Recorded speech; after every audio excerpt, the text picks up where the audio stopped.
So, you want to bag your Porsche 718 Boxster.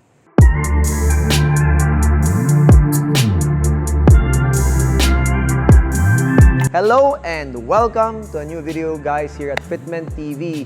I'm your host, Kyle, and today we have a lovely Porsche 718 na Boxster.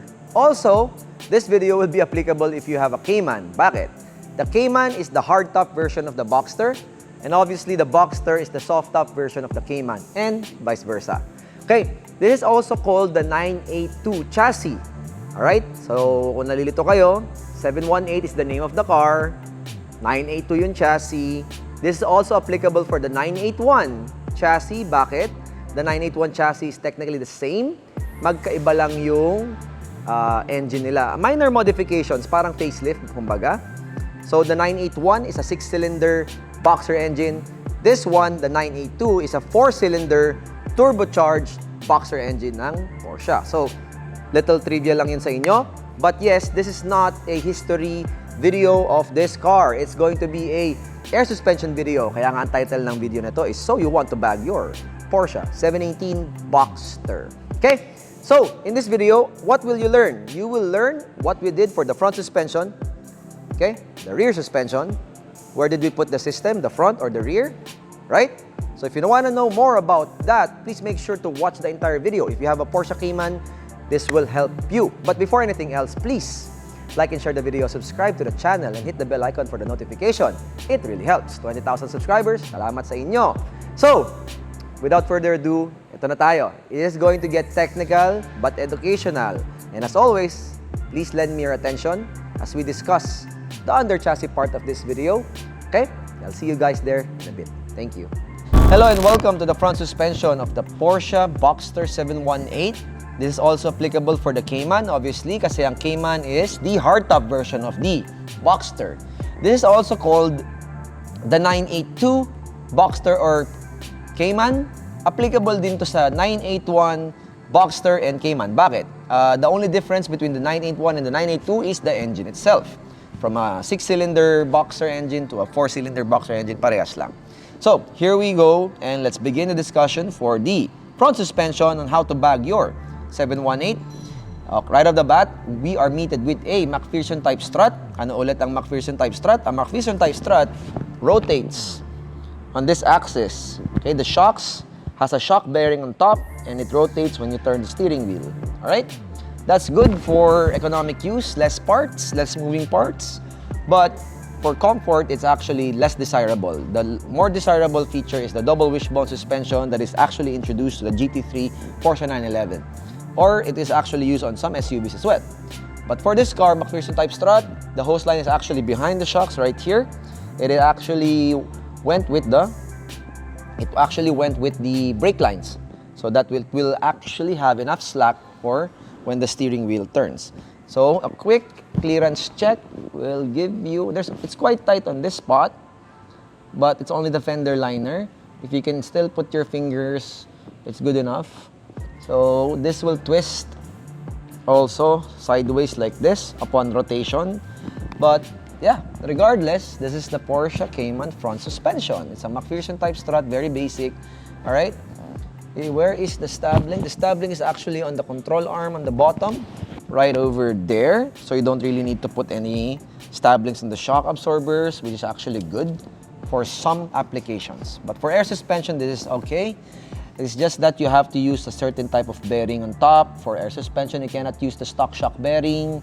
What else? Yeah, that's about it. Spacious enough for a airlift bag. Ano pa ba? Yeah, that's pretty much it. Applicable ulit for 981, 982, Cayman, Boxsters. Alright, let's move on to the rear suspension of the car where we can see the multi-link suspension ng Porsche ito. Alright, hello and welcome to the rear suspension of the Porsche 718, and pardon me for the exhaust noise here. Okay, it's still trying to cool down the engine after our test drive. And then, yeah, let's proceed to the discussion. Here it is. This is actually a Porsche multi-link rear suspension, and let's actually discuss first this line that you see in front of you. That is actually the hose lines. The brake lines went from this side and going to that side, so we just follow its route. because the brake lines actually give the right amount of slack for your car. So we did not put a 90-degree bend here because it might crimp the hose lines. So the boys did a good job on taking note of this. It went up to the bag, and that's how we get air supply for your rear bags. Okay, anything to note about the rear suspension? The tower is a bit tall. The engine's right here. You can actually see the engine here. Here's the headers. Something like trivia lang. It's a mid-engine car. So it's spacious enough actually to put a decent airlift bag. So in terms of space, let's actually put our hands behind it. Maluwag naman siya. It's actually very spacious. You can put a bigger bag on this, but we put this specific slim bag so it will actually have a good damping on the rear. When we test drove the car from stock suspension, the ride quality on the rear is not that good. I'm not satisfied. So I specifically put this bag in so that it will have a better damping ratio than the stock springs. So that's something that the owner actually noted as well. The rear suspension of the Cayman and the Boxster is a bit stiff, and I agree. So after air suspension, this actually improved the ride quality a bit. We cannot improve it further because this is stock suspension. The stock suspension has a fixed damping rate. If he wants to make it softer in the future, we need a coilover so we can adjust the damping. Okay? What else? That's pretty much it. Space, very spacious. You can put any bag actually. You can actually put a triple bellow bag if you deem so, but this is good for now. What else? Hose lines. Be mindful only because of this is the exhaust system. So you don't want your hose line getting too close to that exhaust. But there's some heat shield on it, heat shield on it, so there shouldn't be a problem. And we have insulators on our hose lines as well. But yeah, that's going to be it. Let's move on to the system of the car, where we can discuss where we put the system layout for this Porsche Cayman or Boxster 982. Hello and welcome to the front or the frunk of the 718 Boxster, where we're actually peeking downward straight to the system. This is the front layout, which is going to be a bit deep, but we have to sacrifice a bit of cargo space because we need the space where we can put our system. The client availed a Fitment Engineering AMS V4 or Air Suspension Management System, Gen 4, V4, whatever you want to call it. He availed 444C via air compressors and a seamless 3-gallon tank. And this is where he put the layout. We were supposed to put it on the rear trunk, but it could not push through because there is a mechanism on the back.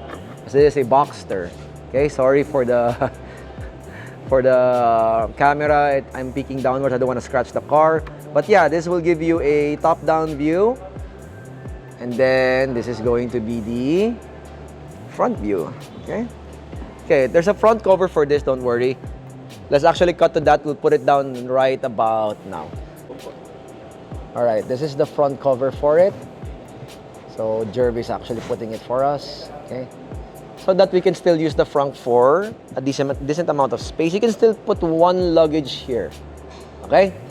Yeah, that's about it. That is the front layout of the car. We were supposed to put it on the back, as I've said a while ago, but there's a folding mechanism on the back. So we did not push for it because we don't want to dismantle the top-down mechanism. But yeah, a flush layout. You don't see the air suspension, and you can still use luggage for groceries, and you can use the space for one luggage, duffel bags, and groceries. Okay? Let's drop the car and move to the final thoughts about the 718 Boxster or Cayman. Alright, the car is back on the floor and welcome back. I just want you to see the interior ng kotseng to. If you know me, I really love Porsches. I actually, personally, am a fanboy ng Porsche. So this is a very nice interior ng Porsche ito. So, on this part of the video, we will discuss our final thoughts and our conclusions. Okay? Quick summary lang before we start the last part of the video. Front suspension, ano ang suspension natin? It's a McPherson type strut. Gumaganon siya pag kumakabig ang manibela. The rear is a multi-link rear suspension. Nasaan ang makina nito? Nandito. So, technically, the rear of this car is a bit stiffer. The system, nilagay namin doon. Although, meron siyang cargo space sa likod. Alright. So, vehicle dynamics muna tayo. Let's pakita natin sa kanila yung maximum travel ng air suspension na ito. So, going to lift the car up.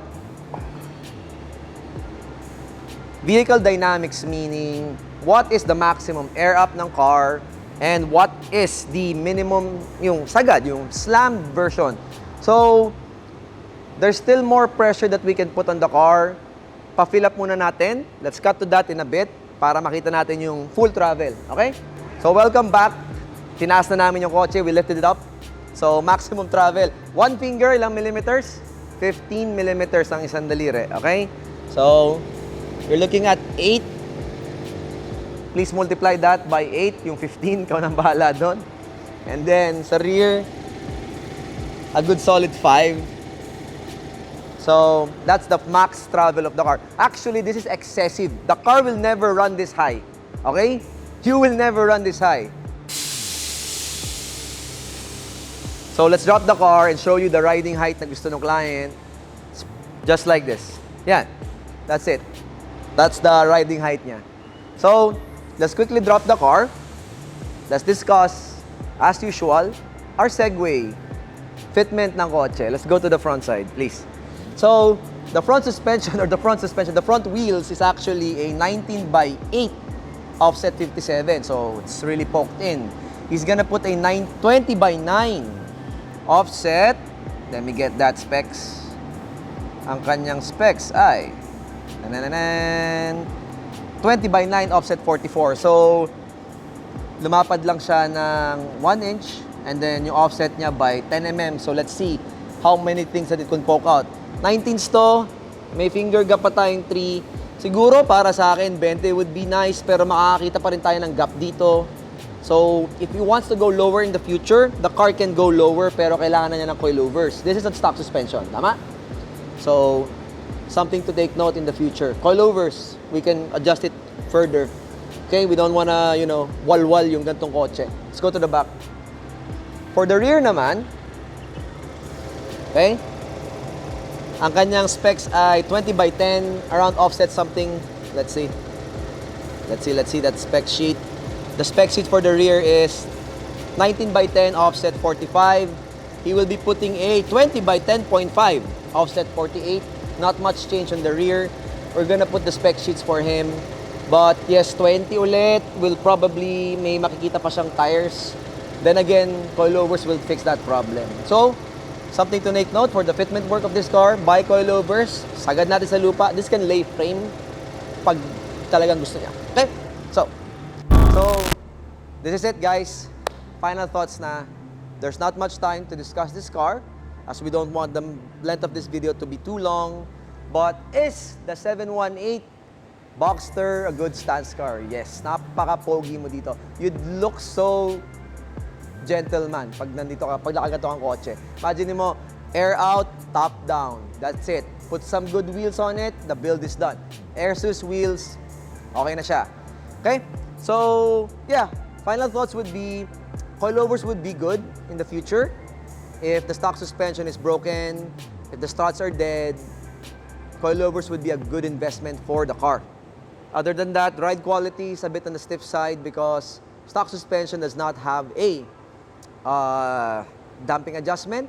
It's not PASM as well. Pero after the air suspension, the car went from stiff to firm and compliant. So, of course, hindi naman namin pwedeng gawing magic carpet ride yung kotse, but there was a significant improvement. And he was able to get that smooth ride on a way lower height than possible. Okay? So that's going to be it for today. Okay? I'm your host, Kyle from Fitment Engineering, and that's going to be it for today. So you want to bag your Porsche 718. This is how, if we're not gonna do your build, please show them this video. If we're going to do your build, sold na agad kayo. Okay? Just have to call us. Let's bag my car. I watch your video. That's it. Ito yung purpose ng video na ito. Okay? Alright? That's going to be it for now. And I'll see you on the next episode.